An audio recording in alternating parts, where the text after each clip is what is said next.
Hello friends, welcome to the channel. तो पवार वंश हम पढ़ रहे थे और पवार वंश में आज अगला राजा जिसके बारे में हम पढ़ने वाले हैं बलभद्र शाह के बारे में। ठीक है, बलभद्र शाह जो कि पवार वंश का 43वां राजा है। पवार वंश का 43वां राजा है, 43वां राजा है बलभद्र शाह, जिसके बारे में आज हम पढ़ेंगे। बलभद्र शाह जिसे कि दुलाराम शाह, इसके अतिरिक्त बलराम शाह और बहादुर शाह यानी बलभद्र शाह को दुलाराम शाह, बलराम शाह और बहादुर शाह नाम से भी जाना जाता है, या इन अन्य नामों का भी इसके उल्लेख हमें प्राप्त हुआ है। ठीक, इसके अतिरिक्त अभी तक पवार वंश में हमने जितने राजाओं के बारे में पढ़ा वे सब, उन सभी के नाम के आगे पाल शब्द लगा हुआ था। ठीक है, तो पवार वंश का पहला शासक है जिसने शाह की उपाधि धारण की। ठीक है, शाह की उपाधि धारण करने वाला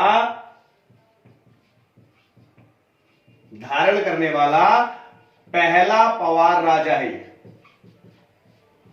ठीक है, शाह की उपाधि धारण करने वाला पहला पवार राजा है बलभद्र शाह। इससे पहले भी देखो एक शासक था जिसका नाम था कल्याणपाल, जिसमें हमने कहा था कि उसने भी अपने नाम के आगे शाह शब्द लगाया था, लेकिन वो शाह कोई उपाधि नहीं थी और ना ही उसके बाद के राजाओं ने अपने नाम के आगे शाह शब्द का प्रयोग वहां पर किया था। ठीक है, तो शाह की उपाधि धारण करने वाला पहला पवार राजा है बलभद्र शाह। बलभद्र पाल जिसने बलभद्र शाह की उपाधि धारण करी, पहला पवार राजा।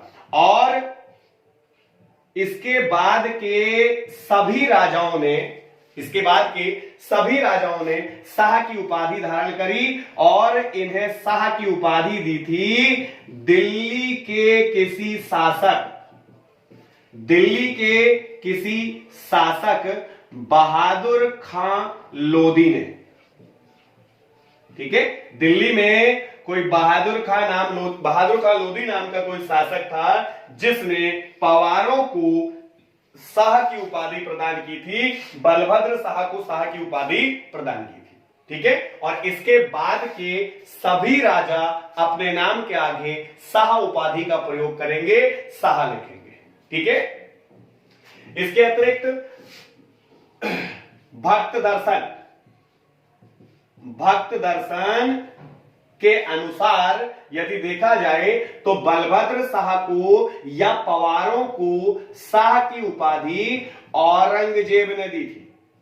ठीक है, भक्त दर्शन के अनुसार यदि देखा जाए तो पवारों को शाह की उपाधि किसने दी थी? औरंगजेब ने दी थी। सिर्फ एक फैक्ट है, सही नहीं हो सकता क्योंकि बलभद्र शाह का समय और औरंगजेब का समय आपस में मैच नहीं कर रहे। ये टाइम पीरियड किसका है? इस समय मुगल शासक अकबर का भारत में शासन चल रहा था। ठीक है, तो ये फैक्ट ऑलमोस्ट गलत है, लेकिन भक्त दर्शन ने कहा है कि औरंगजेब ने पवारों को शाह की उपाधि प्रदान की थी। ठीक है, एक फैक्ट यहां पे है। अब अकबर का समकालीन था बलभद्र शाह। अकबर का समकालीन था कौन? बलभद्र शाह। बलभद्र शाह ने इस समय अकबर के जितने भी विद्रोही, अकबर के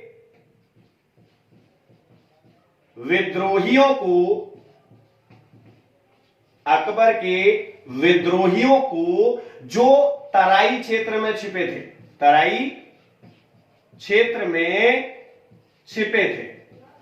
ठीक है, यानी कि मुगल साम्राज्य के अंदर अकबर के खिलाफ विद्रोह करने वाले जितने भी विद्रोही जो कि तराई क्षेत्र में जाकर के छिप गए थे, इन सभी को पकड़कर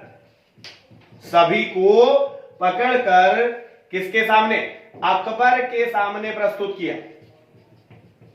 अकबर के सामने प्रस्तुत किया था किसने? बलभद्र शाह ने। ठीक है, इन सभी विद्रोहियों को जो तराई क्षेत्र में छिपे हुए थे, इन विद्रोहियों को पकड़ करके अकबर के सामने पेश करने वाला राजा पवार वंश में कौन हुआ? बलभद्र शाह हुआ।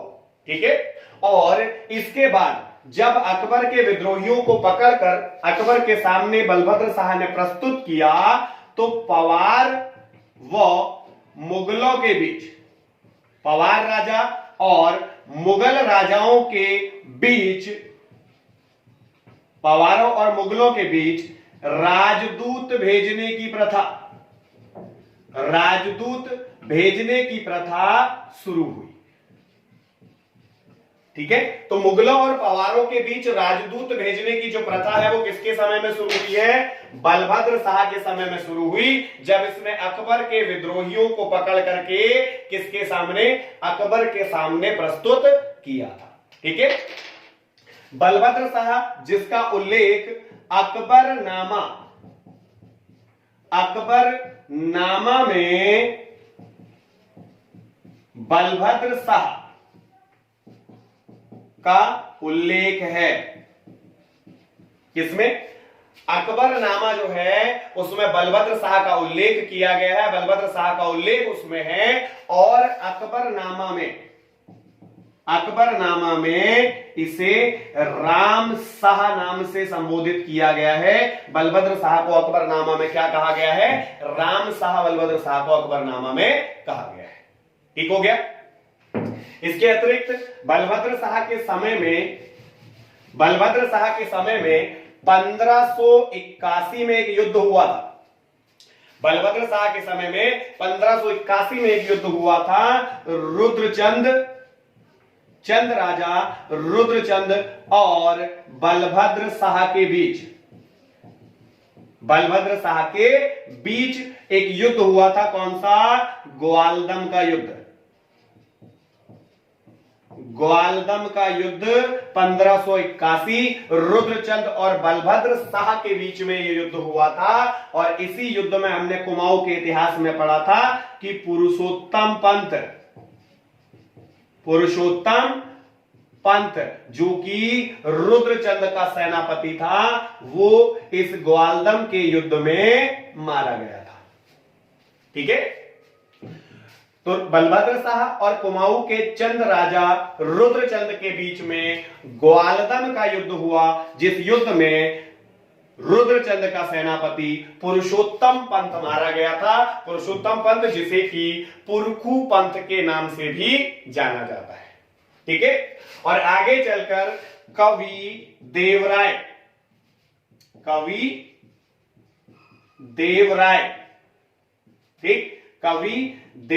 ने बलभद्र शाह की तुलना भीम से की है।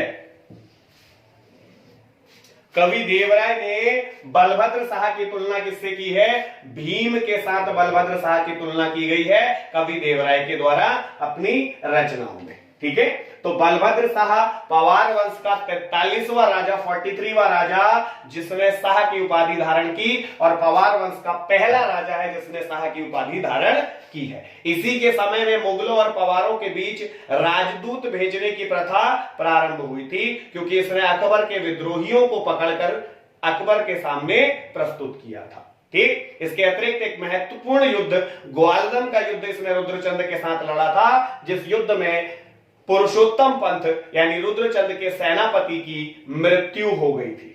ठीक है, इसके अतिरिक्त बलभद्र शाह की तुलना भीम से कवि देवराय ने की है। इसके अतिरिक्त अकबर नामा में इसको राम शाह कहा गया है। बाकी बलराम शाह, दुलाराम शाह और बहादुर शाह इसके अन्य नाम थे। ठीक है, तो ये पवार वंश का 43वां राजा बलभद्र शाह।